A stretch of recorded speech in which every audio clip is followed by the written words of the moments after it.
ఊపేసింది అంతే. బాబా ఉండబోయే ట్రైలర్ అయితే ఇంకా పిచ్చి ఎక్కిపోయింది. ఇంకా సినిమాకైతే నేనైతే ఇంకా ఆగలేకపోతున్నాను. నేనే కాదు ఫ్యాన్స్ అందరం పిచ్చి ఎక్కిపోయాం.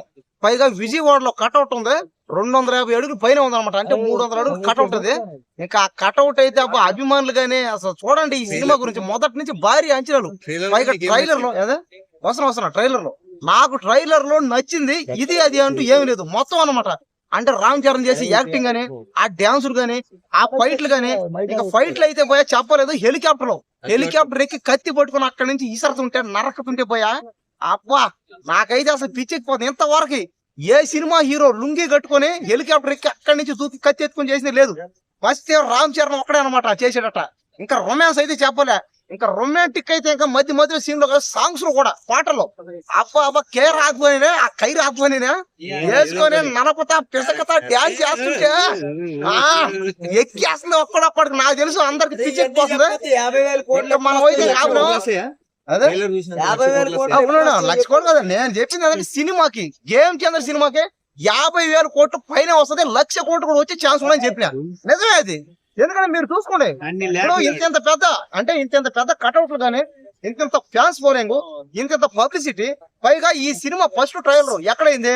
అక్కడెక్కడ దుబాయ్ లో ఎక్కడో అయింది. తర్వాత ఎక్కడైంది? రేపే రాజమండ్రిలో అంట భారీగా ఊరన ఎంతమంది జనాలు వస్తారంటే కోట్ల మంది.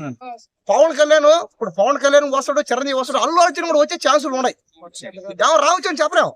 కాబట్టి ఖచ్చితంగా ఈ సినిమా ఖచ్చితంగా 50,000 కోట్లు దాటేసి 1,00,000 కోట్లు కానీ రాకపోతే నేను ఇంకా ఈ సినిమా ఫీల్డ్ లోనే బ్యాన్ అయిపోతాను. అంటే కనపడి ఇంకా మీకు కనపడను, కెమెరా కనపడను.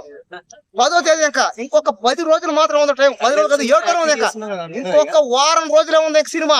గేమ్ చేంజర్ సినిమాకి వారం రోజులు ఉంది. ఇంక ఈ వారం రోజుల్లో ఓపి పట్టుకోలేకపోతున్నాం. ఒక్క వారం రోజులు అందరూ నిజమే ట్రిపుల్ ఆర్ దాటేస్తే ట్రిపుల్ ఆర్ ఎంత పోయా ట్రిపుల్ ఆర్ ఎంతది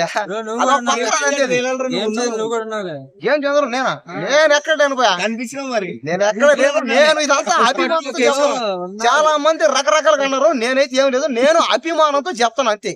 అంతేగాని రామ్ చరణ్ నాకే ఇవ్వలేదు, నాకు ఎవరు ఇవ్వలేదు, నాకేమి ఇవ్వలేదు, నాకు రూపాయి కూడా ఇవ్వలేదు. నేను అభిమానం చెప్తాను. నాలాంటి అభిమానులు రామ్ చరణ్ కి గల్లీలో ఉన్నారు అనమాట. తెలుగులో కాదు, తమిళ్లో కాదు, హిందీలో కాదు,